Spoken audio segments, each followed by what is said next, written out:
Muchachos, ¿cómo estáis? ¿Cómo estáis? Hoy, bueno, he llevado a mis hijos al colegio y creo que tengo un momento para haceros un pequeño charlablog, cocheblog, ya sabéis, esto que empezó en el confinamiento, lo que llamé el confinablog, que fueron aquellos vídeos en los que yo aprovechaba para contaros cosas que iban más allá de los viajes en moto y que tenían que ver sobre todo con los fenómenos sociales relacionados con lo que nos estaba pasando, sobre los medios de comunicación, cómo nos manipulaban, cómo tendíamos a creernos las noticias que coincidían con nuestros postulados ideológicos previos, es decir, lo que se llama el sesgo de confirmación, es decir, aquellas noticias que nos gustan, aquellas noticias que nos suenan bien, son las que tendemos a creernos sin contrastar, mientras que aquellas noticias que o que rechazamos porque no coinciden con nuestros postulados ideológicos, pues las tendemos a rechazar directamente.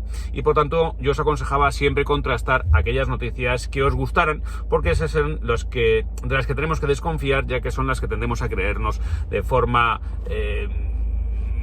casi automática.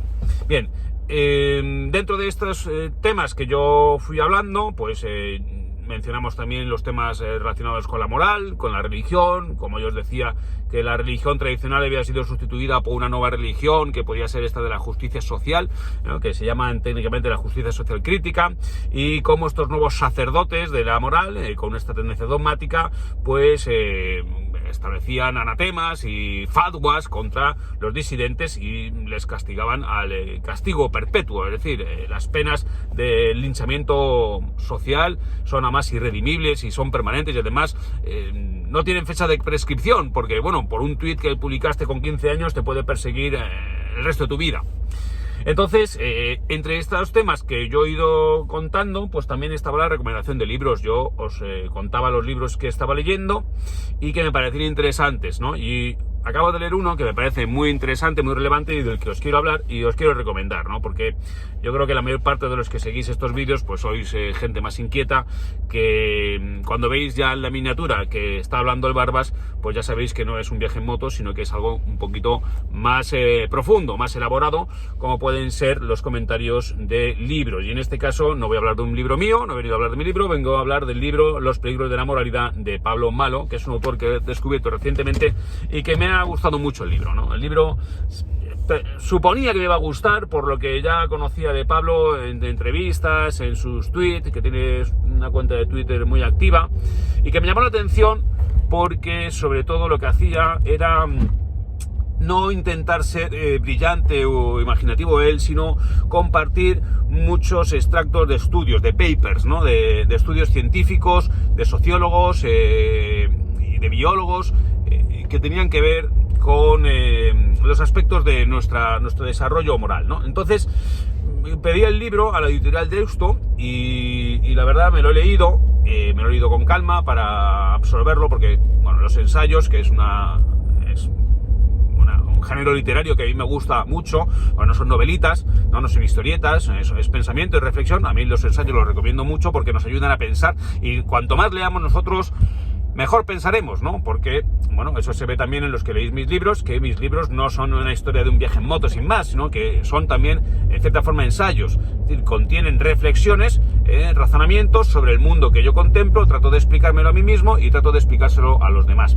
Entonces, el ensayo de Pablo Malo me ha parecido muy interesante, yo os lo recomiendo, yo creo que muchos de vosotros atendéis mis recomendaciones, porque está bien. Llega a conclusiones a las cuales yo ya había llegado de una forma instintiva, no tan estudiada y estudiosa y sistematizada como hace él, que por eso me ha parecido muy interesante, porque ayuda a reunir argumentos científicos para consolidar, digamos, las conclusiones a las cuales había llegado, que básicamente son las que yo ya os he comentado aquí. Es decir, estamos viviendo una epidemia de moralidad que hace que las divisiones en la sociedad, sobre todo por motivos ideológicos, pues estén causando una polarización y una división ya peligrosa en la sociedad, y cómo esta moralización de nuestra ideología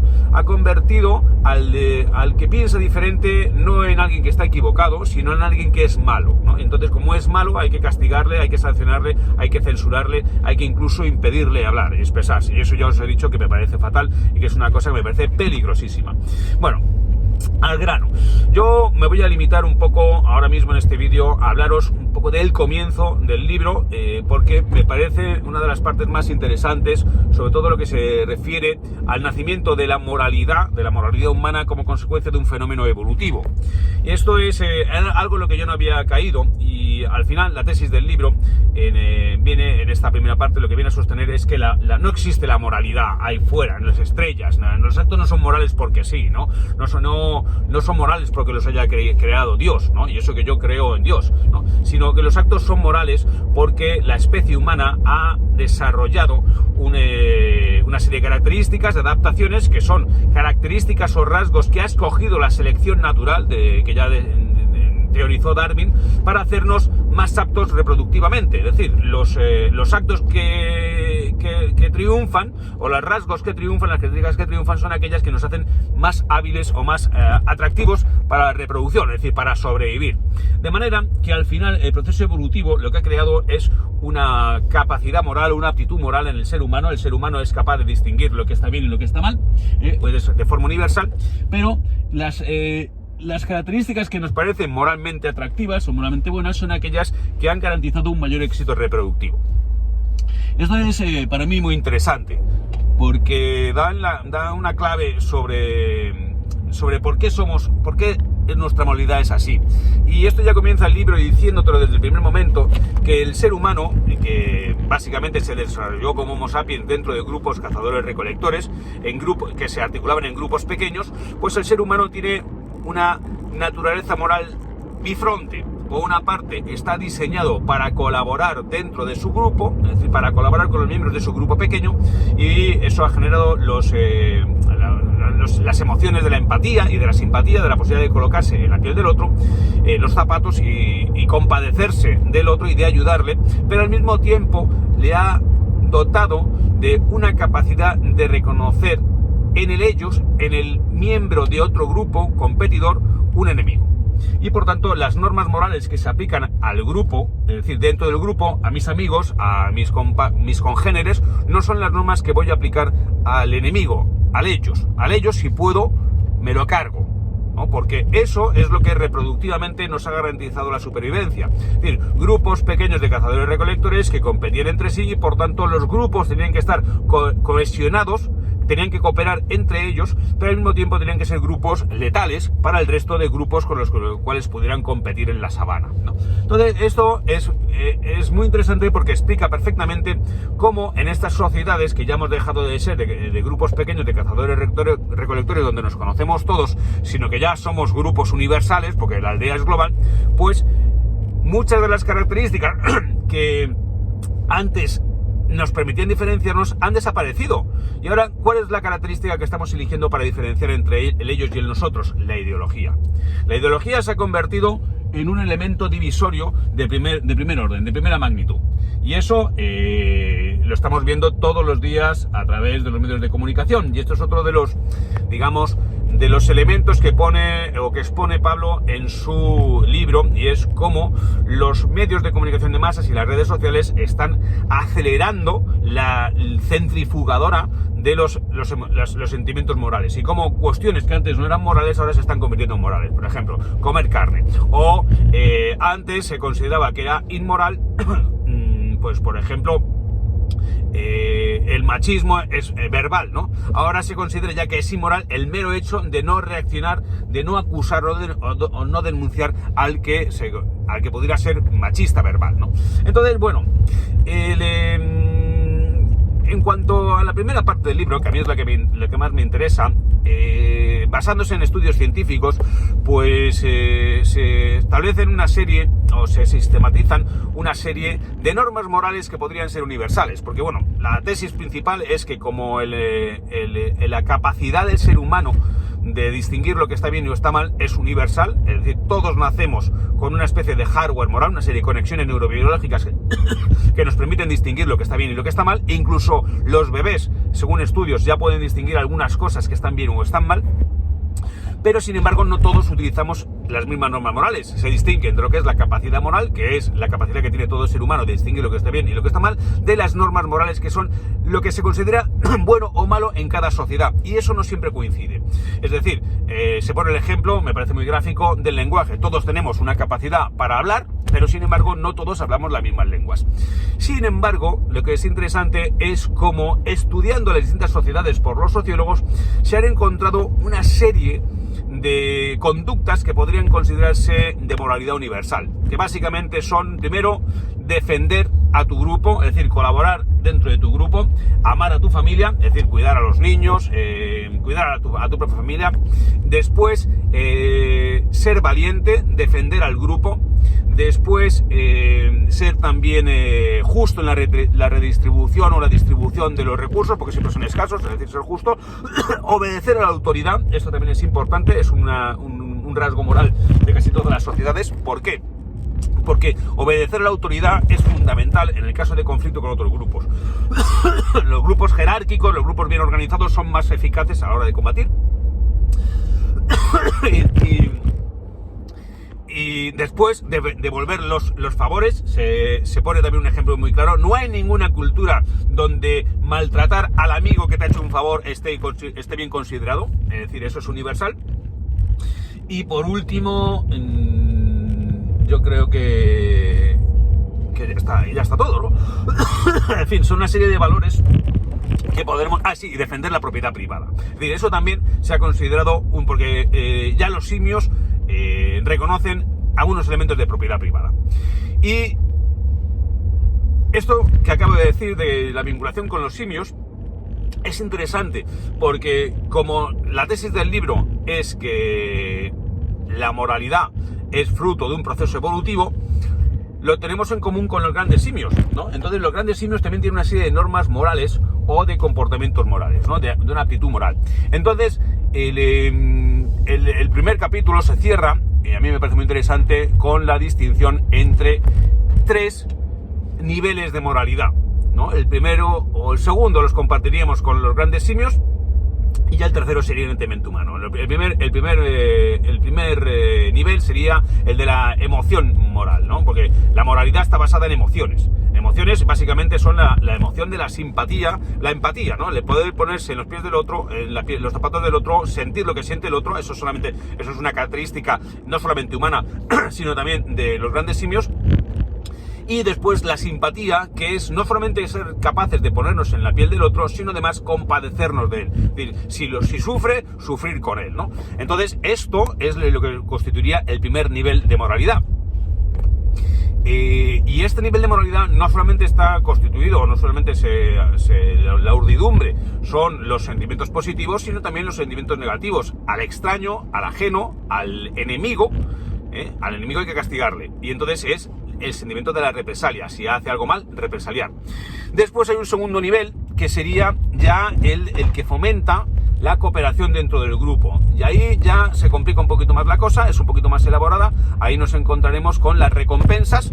Si te portas bien, obtienes recompensa dentro del grupo. Y el castigo, si te portas mal, te castigamos, el grupo te castiga.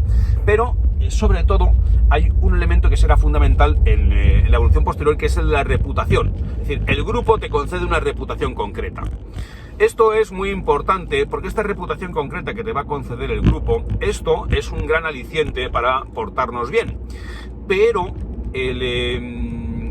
como se va explicando a lo largo del texto, esta reputación o esta búsqueda de reputación, ahora mismo, en este momento concreto que vivimos, se consigue en las redes sociales, porque conseguir buena reputación moral dentro de tu grupo te garantiza éxito reproductivo. Es decir, vas a ser elegido no solamente por tus compañeros para negociar contigo, para llegar a acuerdos contigo, para contratar, para celebrar actos de comercio, sino también vas a ser elegido por miembros de otro sexo para conseguir reproducirte. Entonces, ¿qué es lo que está pasando ahora? Lo que se conoce como el postureo moral. Es decir, la reputación moral, ¿cómo se puede conseguir? Se puede conseguir más fácilmente señalando los actos inmorales de los otros. En lugar de ser tú bueno, porque eso cuesta mucho más, cuesta trabajo ser bueno y que te conozcan por ser bueno, es mucho más fácil poner tweets señalando lo malo que son los demás. Entonces, esto es otro fenómeno de nuestro tiempo que todos conocemos y que tiene que ver con este segundo nivel de moralidad, que sería el de la búsqueda de reputación dentro del grupo.